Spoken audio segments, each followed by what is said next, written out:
Bennet Creek watershed is 48 square miles. It runs into a triangular area to the south and east, running along the portion of the county adjoining Montgomery County and the Interstate 270 corridor, and extends south to Sugarloaf Mountain. Bennet Creek is a watershed, which ultimately merges into other bodies of water, including the Chesapeake Bay. Therefore, it is vital to ensure that the creek's water remains healthy. For several years now, the north branch of Bennet Creek, which can be located near Bartee Mountainside Summer Camp, has been severely declining.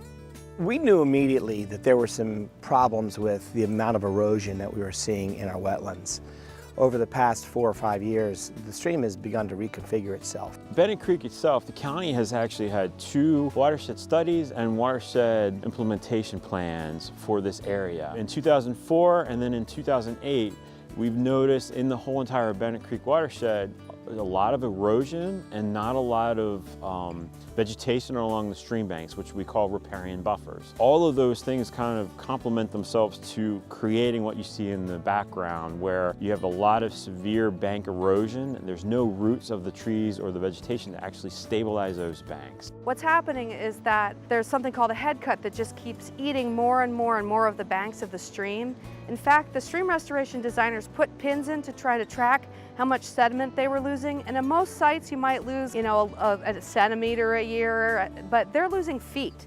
Joe Richardson, owner of Bartee Mountainside, was concerned with the health of North Bennet Creek.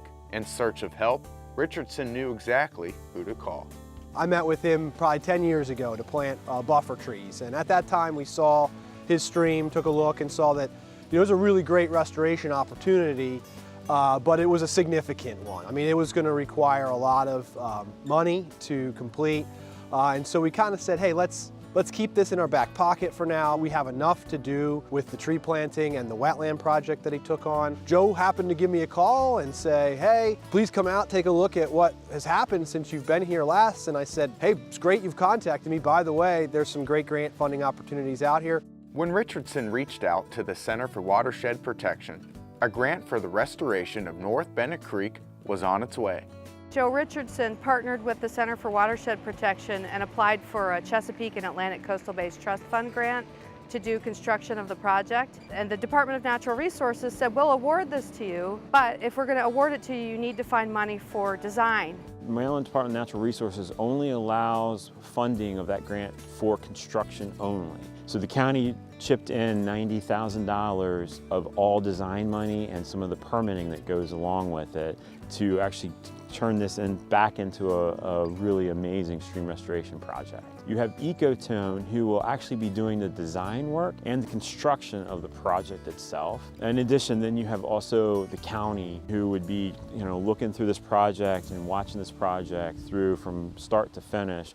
Construction and renovations of the creek were scheduled to begin in winter of 2018, and it will end in spring of 2019. Once renovations and construction are completed, North Bennet Creek will physically change in appearance, and the water quality will improve. Thus, wildlife and insects that inhabit the creek will have a healthy life. In this case, they looked at 2 different kinds of projects. One is a straight stream restoration project where they're cutting out the old banks and removing a bunch of sediment and realigning the stream so that it has meanders, so that it disperses energy properly and then gets to the floodplain and slows down.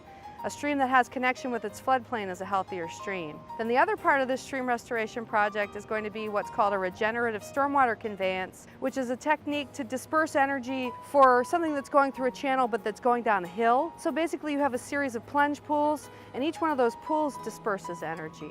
This project is really unique. We have 2 small tribs that come into this project, this larger stream body here. Those 2 stream links, one is around 750 linear feet, and then we have another reach that is around 340 linear feet. And then the main channel that you see here in the backdrop is about 1,500 linear feet of stream. So in total, we're almost talking about 2,500 linear feet of stream being restored.